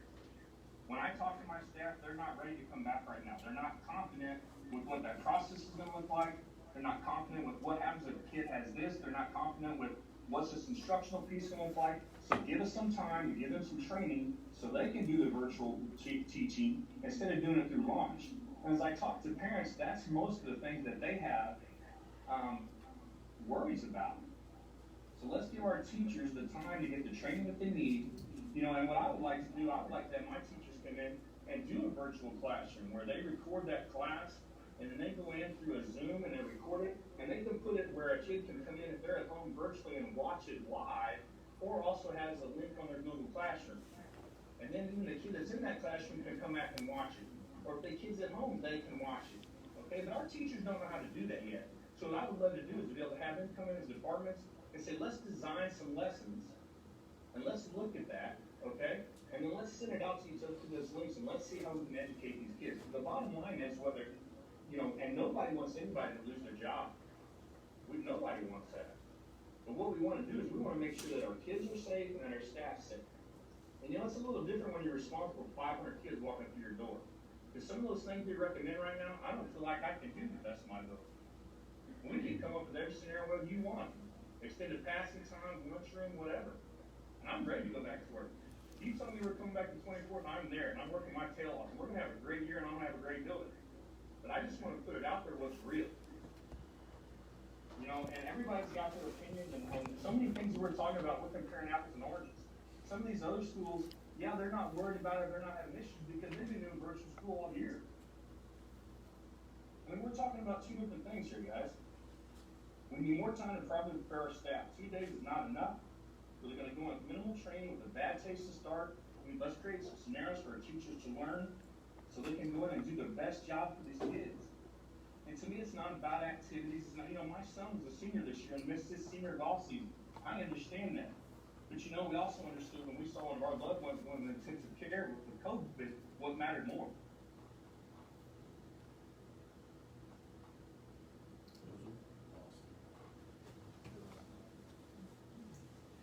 I'm not opposed to a delayed start personally at all. I mean, if we're working towards an option instead of one option, if we're trying to go down a one-track path to give us buy us time to do all virtual, I'm not okay with that. I want, if we're going down a track to have two options, I'm all on board. I think we're I actually think that's- looking towards multiple. Mhm. Like, if a kid wants to take completely online, they've got that through our teachers. If they wanna take it completely online through launch, they've got that option. Right. If they wanna come face to face, we've got that. Plus, we haven't ironed the details, but we've got the hybrid system that we're at least thinking about as well. So Which I think can that's- see 4 different areas. And I think that's great. I Right. mean, I think you'll have a lot more people wanting to do the AMI versus the launch, which will be able to cut down on the classes and maybe be a little bit more reasonable to do face-to-face. and But I also I think- personally think too, the people who haven't responded to the survey are waiting, and they're also gonna be the ones that you don't get a lot of communication with anyway, and their kids are gonna come. That's how I see that, is that, you know, if they're not actively involved in participating in the surveys, I think that their options to bring the kid, and that's me speaking on how I see it, but maybe I'm wrong. School districts that I've talked to that are giving parents the option of in-seat or having their own virtual school, they've been around 15% that are gonna go virtual. Most of them have been in that area, about 15%. Do we know how like Grand Valley, Blue Springs, they went and just had in-person summer school? Yes, and it went very well. Do we from what I've know, heard. did they have any cases? Did they have any teachers test positive? Did they have any? That, you know, I don't know. There was probably a lot smaller classes though. In Independence. Probably a lot smaller. Yeah, I know Independence, my brother's school in Nick, so they had a record amount of kids in summer school, didn't have any issues. Right. So, I mean, it's not like there aren't people doing it, but I'm fine for starting the 8th. I think it makes sense Yeah, for us to absolutely. get the Yeah. best plan we can. We got a lot to figure out. Rapid testing, there's some of us, Dr. Thompson, a meeting with me and someone about getting where we can get rapid testing on the site if the parent, where they would have the results that day. So there's a lot we're working on. So, I mean, but we all love the kids in this. My son also has a ton of medical problems. He had more surgeries than, I mean, he has lesions on his brain. So it's not like he's gonna go to school. The first day they tell him he can go to school, he'll be in the 1st grade. It's not because I don't love him or don't love other kids, and I'm not worried about how people drive on I-70. I just want the best results for all the kids in our school. And also someone that works with kids in care and has went with investigators in this town multiple times. There are a lot of our kids that if we don't go to school, the result to them will be as dangerous if we have kids in school. So there's a lot more to think about. Some kids get their meals at school, so they get their only one-on-one time with adults that treat them with any respect at school. There's a lot more to this, so I respect everyone's opinion, but the and seems to me that seems like what our constituents want, the and. I want options, and I think the people do too, and I know you do, so. And I'm okay with delaying as well. I think it's going to be a significant, a complete change for you guys, what those PD days are going to be, or everything we've done in the past is out the window, and it'll be training for virtual presentations. I also, for the delayed start, my bigger concern is can you pull it off in 10 days? Oh, yeah, I mean, that, you know, can you literally take education and shift it in 10 days? I think a lot of them have been preparing for it throughout really the spring, but, you know, we started talking about this early in the summer about, hey, we need to transition to our own virtual classes. we just thought our timeline, we were gonna have more time down the road. We thought, hey, we're gonna be back in August. If we close late fall, winter, we'll be ready by then, but that's just kinda got moved up. Well, has there been any discussion about what we're gonna do to help the teachers that have kids that need to be educated as well? Because if they're doing AMI with their classroom, they need to be able to have quality time with their family at home that's not teaching their own kids. So how are we going to help accommodate with that as well? I mean, that's just another thing that was brought up in the emails that were sent out. Good question. We've talked about that we need to have some structure for the teachers as far as what's expected. Like, one of the things that happened during the spring was all the kids started doing their homework at 9 o'clock.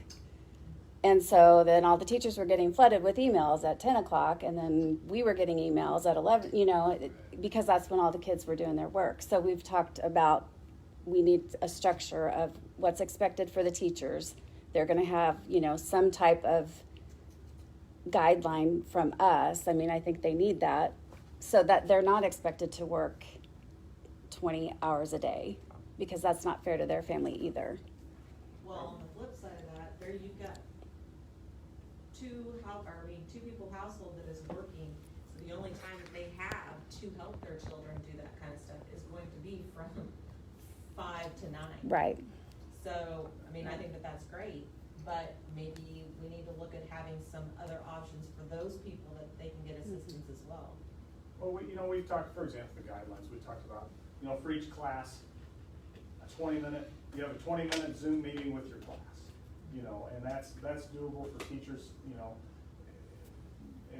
however you want to structure that. And we talked about having just office hours where you answer emails, because kids can email teachers. And there's a specific time, because you don't want all your teachers getting on at 9 a.m. And then, so we set up a schedule for that, and then we have, just kind of some of those procedures. We can iron those things out. And that's what we need time to do. That's one of the things we talked about, so. And not knowing what the future holds, the September 8th may not be September 8th. Our target is face-to-face September 8th as of now. Our target's always been face-to-face August 24th. Yeah. But now that we're there, Everything's movable. And with everybody going around us, that'll give us time to look and see how things are going with them, and we can either say, hey, we should have done that, or we're glad we did that. I would entertain a motion to delay the start date till September 8th. I'll second that motion.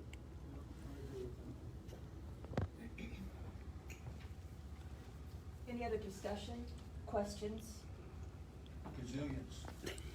I would just like to say, is there any thought process in maybe trying to educate some of the teachers that have high concerns, bringing in medical people that can explain how it's transmitted, where the concern is, how to prevent?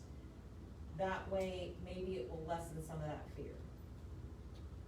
yeah, we can get them some information out, and we can try and find somebody that'd be willing to do that. I mean, we can get them any information that. Because I know a lot of the stuff that's being posted, it's like, it spins off of everybody Oh, else, yeah. and it just gets, it's like, there's this little bitty hole, and then by the time somebody else gets a hold of it, it's really bad.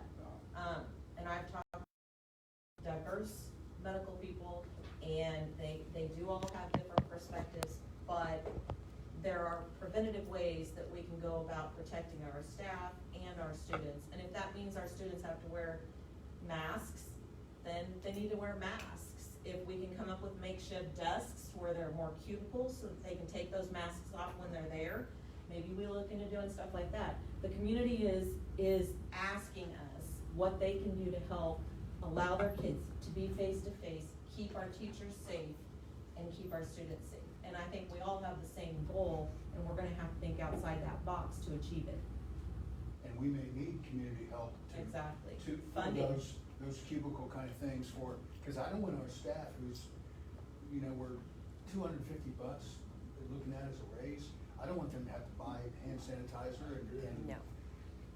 wipes and stuff like that. No, we can't have that. That's not right.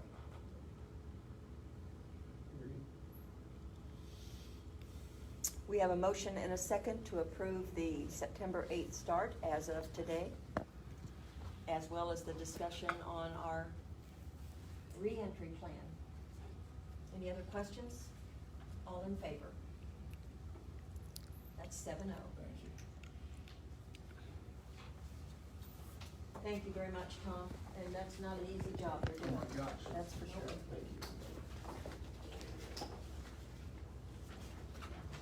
Okay, the next thing is a few policy or reviews.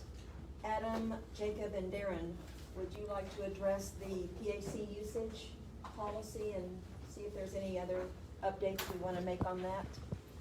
I would say with this year, for sure, we would want to keep the PAC usage to in-district activities only. I mean, with possible attendance restrictions for sporting events, activities, concerts, you name it, I don't think it would be wise to open up the PAC to the public this year. I'll make that motion. Absolutely. I'll second that. Any other, well, we have a motion and a second for leaving the PAC policy the same for this new year. Any other questions or comments on that? All in favor? That's 7-0. The next one is the day of, day after policy for activities. Yeah, I think everybody should have gotten the policies with the mission policy as well as the MRBC school policies. You did not? Page 121.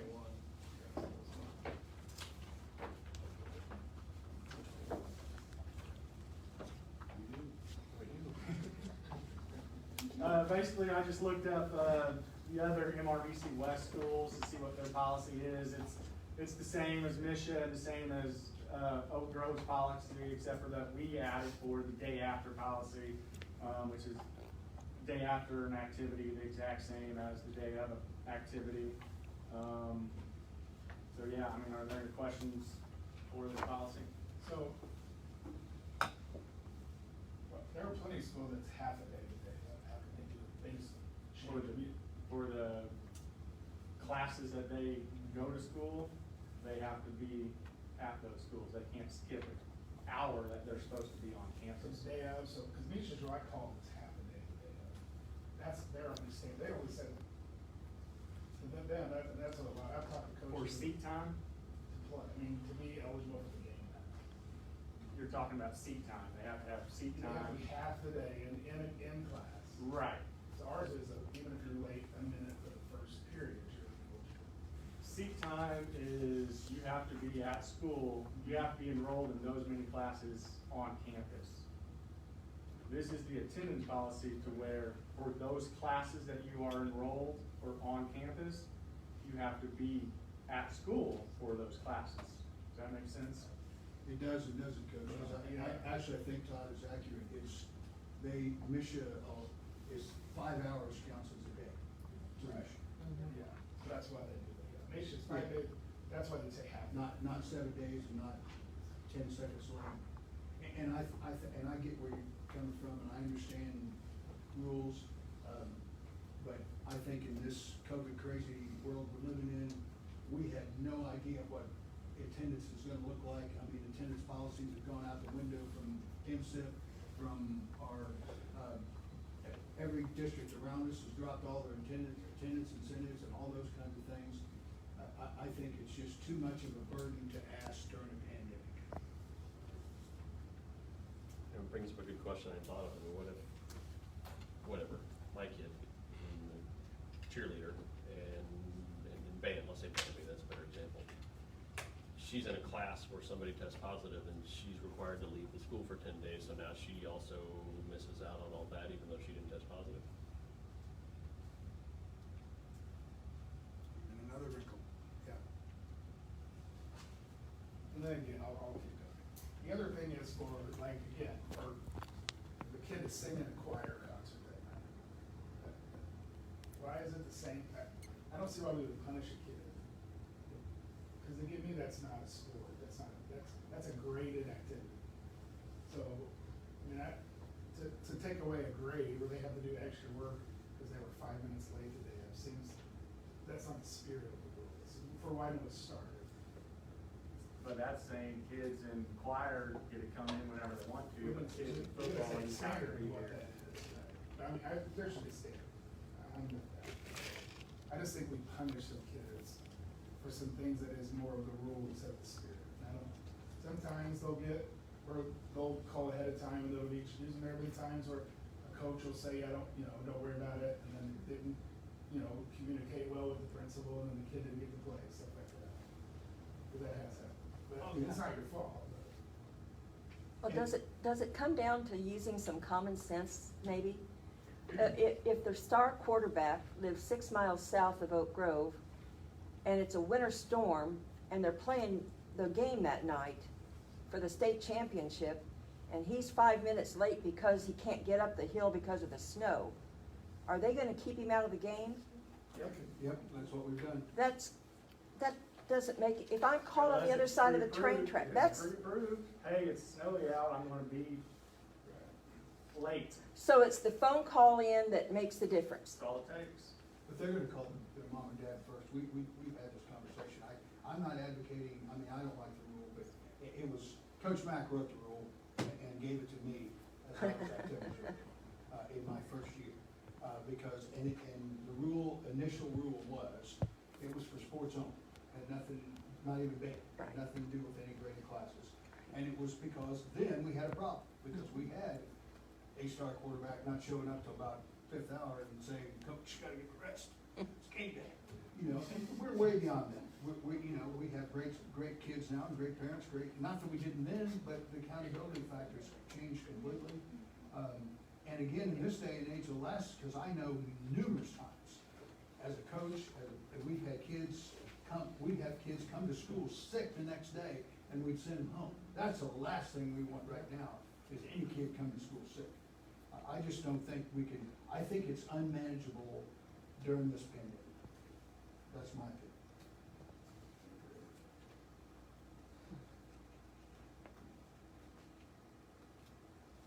I would make a motion that we basically suspend the day after policy until the pandemic is over. But we can't totally suspend it, we still have to follow missions. Well, Do we have an understanding of what that is? I mean, It's the 5 hours. have to be in class 5 hours. Mission says if a student misses classes without being excused by the principal, that student shall not be considered eligible on that date. Which means they need to have pre-approval that they are not going to be at school on that date, or they are ineligible. That is a mission policy, plain and simple. And a lot of schools don't follow mission rules. Well, what Michigan calls a day is 5 hours.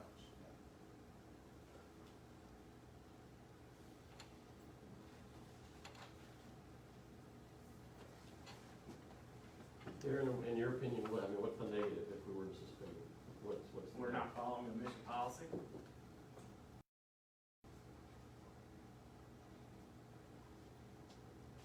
And who's gonna set that standard, Todd, as far as who gets to do what and what's the time pattern and that kind of thing? Because I'll tell you what we face, Whatever that is. I'll tell you what we face as administrators is, oh, yeah, okay, well, you do it for the star quarterback. I but you won't agree do with it for that. this. I do. And that's where we Sure. are consistent in the way that we apply this, so that people can't say that. They can't come to us and say, you treated this kid differently than you treated this kid. That's one of the worst things that we could do as administrators. And so if we're gonna suspend something, we're gonna have to get something that says Sure. a standard of some sort. And I think a little bit about the 5 hours, maybe the whole fact that, when you get to a senior level, we allow students to leave after 4th hour for the marketing release program. That's part, but they've still got those other classes, they're just not on campus. So there's part of that that's in there as well. Not all kids are eligible for that. And at Oak Grove, you're not eligible until you're a senior to do that program. So then there's the discrepancies of that as well. And it doesn't happen very often. You guys know. No, I'm gonna say less than 10 times last year. No doubt, but when it does, it's happened during some Cut really short, sorry. tough situations where I can give a few words, I feel like common sense should have stepped in and said, okay, I understand that, and you can't be arbitrary as a leader, I understand that too, but, I don't. But that's exactly the problem. I mean, you put them in a situation where they gotta make a judgment call, and no matter what you do, the appearance from the outside is that somebody got preferential treatment. It's gonna happen. I think there's a time that warrants conversation about removing the graded classes from it. That's not the time now. I think at least we have to ditch the day after part for fear that you're gonna send a kid to school sick. And I think with that, that's the high school attendance policy that you need to come to school, go to the nurse. I think that is going to definitely be looked at, once, soon, because we're not gonna have kids come in and have a nurse send them home, obviously. So they will call in and say, hey, I have these symptoms, whatever, and either it's gonna be 24 hours or get tested or 14 days or whatever the case may be. Who knows right now, but, and that's the same with the athletes. We don't want kids coming in the day of a game or the day after a game if they're sick, and if they say, call in, I'm sick because I'm running late because I was sick, so I'm just gonna stay home this day. Well, what were your symptoms? We're gonna have to follow this policy now. We can't use sickness as an excuse to be late, by any means, especially now. But currently, if a student is sick and it's not COVID, and they're better by Friday, whatever date you throw out, then they would be ineligible to play in the game. I would amend my motion to eliminate the day after in this policy until the pandemic is over. Because we don't want kids coming to school sick, and because if they are sick, or if they even think they are, we don't want them in school, but we shouldn't penalize them if they're not. If it's not serious, they should be able to participate in whatever upcoming event, whatever. And I don't think, if we still have, and you have the motion out there, but if we still have the day after policy, kid calls in and says they're sick, we're not holding that against them for the next game. Yeah, Because because it's the pre-approved. call-in still applies, right? Right. Same. So you have the ability to approve that based on an illness. But that's not what the policy reads. And I've heard feedback from kids and parents both that they're not very clear on that call ahead. They're just, and I know that's not something that you guys wanna probably push and say, all you gotta do is call us. But they're not aware of that, and that's the feedback I've gotten from people. They're just like, I didn't know that, and I'm like, I don't know. Every sport athlete, parent meeting I have, it's stressed in the handbook, it's stressed by me, it's stressed by Mr. Salmon. You have to have pre-approval on the day of the game to be able to participate, or the day of the concert to participate, or if it's a Saturday event, the day before.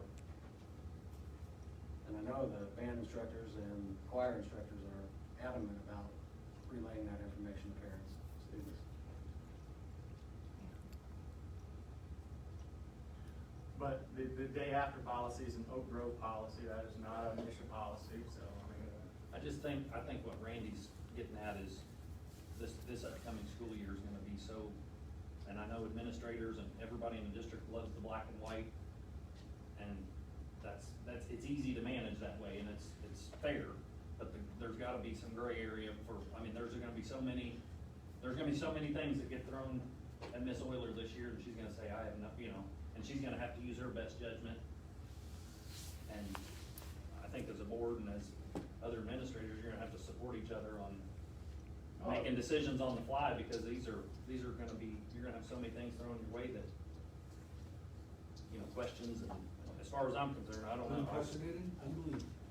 Yep, I can guarantee anybody that calls ahead says that they're not feeling well, I'm not going to punish them. Yeah. Well, we have a motion right now, if you still want to leave this, to suspend the day after policy as it stands, For the duration of the pandemic. for the duration of the How do we pandemic. define that? Someday we're gonna come out of this. For the, Don't we at a minimum have to have the mission statement? That's the day, That's something that's today. They don't have, this is the one about I just don't want kids coming to school sick, Can especially we in just the say midst the of all next this. calendar year? Yeah, let's just look at this calendar year, So January 1, it reverts back. or school year. I should School say. year. Okay, 2021. Does everybody understand the Well, let me motion? see if I understand. You're advocating the day, the policy we've got for day of. No, Day after. day Yeah. after. You want to eliminate day after. Day Yeah. after, Yes. eliminate the day I'm gonna after. eliminate day What about after. day of? Day Leave of, it I'm alone. okay. As it's written? Yes. Not okay with it, but I get where they're coming from. Okay, I think I'm with you. Any other questions? So can you repeat the date again? A motion to suspend the day after policy for events and activities for the school year 2021.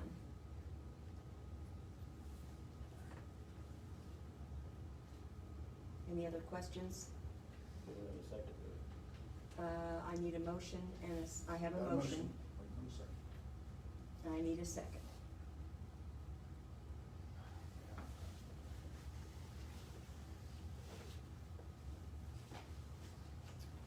I'll second. We have a motion and a second to suspend the day after policy for the school year 2021. Any other questions?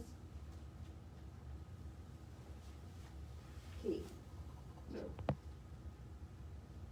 Todd? Oh, no, Monty? Why are we roll calling this? Aye. Just one curious. Oh, that's right, this isn't a thing. Sorry, I was all caught up in this discussion. We have a motion and a second. Any other questions? All in favor?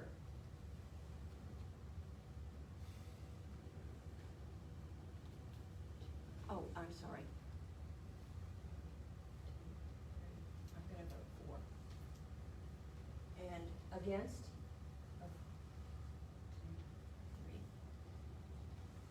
4-3.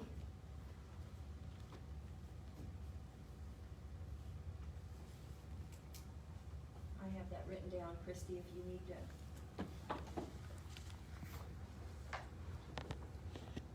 I'm just, Monty was against. I have Monty, Keith, Camera, or Nose, and Randy, Todd, Drew, and Sue. Okay. And the last one is academic probation policy. And the only reason I asked to bring it up was because I know that Misha has suspended, their academic policy for, I think it's probably just the school year, but, No, it's just for fall. just this fall. Okay. And we've already been speaking about this, me and Mr. Salmon, about suspending this policy for this school year due to when they have those steps at midterm or quarter, so on, we require the tutoring if there's gonna be online students, and if we decide to allow online students to participate in sports and activities, then that is something that we're not going to be able to follow through with. So, nothing's final, but, I mean, We'll just take it as it comes. right, that's where we are right now, so. So does that mean we're not going to enforce the academic policy through fall sports? Is that what I'm hearing you say? Good possibility. Depends on how many, really gonna depend on what a student is doing. I mean, if the student's coming to school face to face, and we know this, and we can help them in that endeavor, then I think we owe it to them that we should. If a kid's online, okay, if we're allowing them to participate in sports, it's gonna be a lot more difficult. How's that kid gonna get the tutoring time? Are we gonna require him to come in before practice, after practice? Are teachers gonna be available for that kind of thing? So, I don't know, I don't know. That's a hard. This is off subject a little bit, but what's administrators' opinion on kids kid doing all virtual learning and then wanting to participate in. Originally, I'll take it a step further. What if a kid wants to do one class and that's it? Yeah. What if a senior needs one credit to graduate and only wants to take one class? Are we gonna allow them to do that? Yeah. I mean, there's 600 million questions Oh, that absolutely. have to be answered that I don't know. And I don't know where mission will be, how much guidance there will be for those types of Seems like things. they're gonna say. Little to none, Hands-on. at least in the I think meetings they're that. saying each school, everything's a local. Yeah. Go talk to your mom. We had a meeting last week. There were 100 schools on it throughout the state of Missouri. Should have been more, but they accidentally capped it. But out of the 100, I asked a question on the group chat there, how many are allowing full-time online students to participate in sports and activities? And I asked who's not allowing them to participate. 8 of the 100 schools are not allowing full-time online students to participate. The one closest is Independent School District. What's your guys' So originally, I was 100% against it. If you're okay to be around 160 band kids, you should be able to come to class. As things progress, as I told Coach McLean today, taking things day by day, I'm opening up more to it for the fact that social distancing through sports, they're gonna have their own guidelines, and we're gonna follow them like we've been doing for the summer. That's a lot less exposure to walking the hallways for 4 minutes with hundreds of other kids. And so we're starting to lean towards it. We talked about it at our last admin meeting. I don't think we voted or finalized anything for sure yet, but I think we're starting to lean towards this year. I'm looking into that for sure. So again, nothing finalized on that. Well, on where we are with the academic probation, I mean, if we're not going to go hardline on kids, then I don't see any reason to suspend the policy. And that's kind of up to you guys, I just think when Misha has just said all kids are eligible, I'm worried about some football teams getting a lot better, that are borderline. Shut up. Yeah, anyway, I just think, if you guys are not gonna go hardline on them, then I'm okay with that.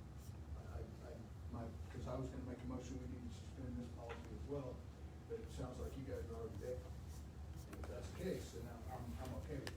Well, we're certainly not against Mission's recommendation on that aspect.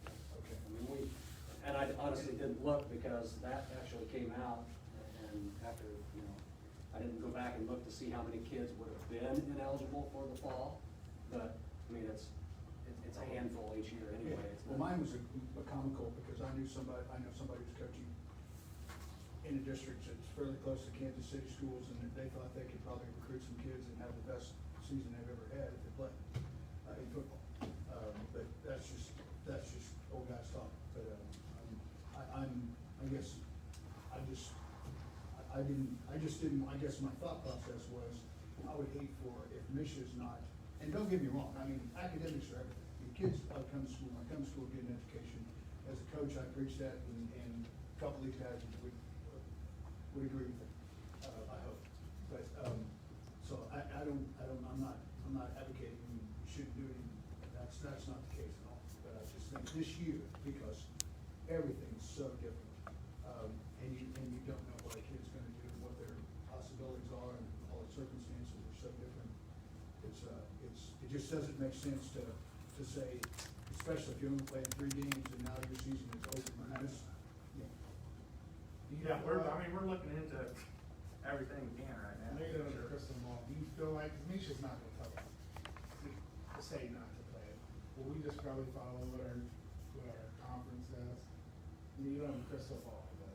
Really, the only thing Misha's told us is that if you're not Right. in school, you cannot participate. Do you feel like we'll just follow our conference? I am right now working on guidelines for the teams, guidelines for the spectators, and guidelines for positive test, guidelines for exposure to a positive test, getting all that in place, running it by. We had a conference meeting last week as well, seeing what everybody else is doing. Everybody's waiting on everybody else. And we've got to start someplace, so I've taken the MSHA guidelines, the CDC guidelines, the NFHS guidelines, Jackson County guidelines, trying to get it all into one document for Oak Grove sports and activities. We appreciate you. Go from Yeah, there. I appreciate all the efforts. And it may change September 9th. Yep. Thank you, Mr. So at some point, Jackson County shuts us down totally, sports is just gone. Pretty close. I mean, St. Louis County right now is leaning towards online virtual, just like Kansas City Public Schools did. So they're out. So it's, oh. I will entertain a motion then on approving the academic probation discussion. So we reviewed it, so we're good. Yeah, I'll mention it. okay, Todd. I'll second that. Randy? Any other questions, comments before we stop this one? All in I'm sorry, favor? I didn't hear the motion. Oh, I'm sorry, the motion is to approve the probation, academic probation discussion. Formality. Yeah. Got it. Yeah, everybody in favor? Missed it. All in favor?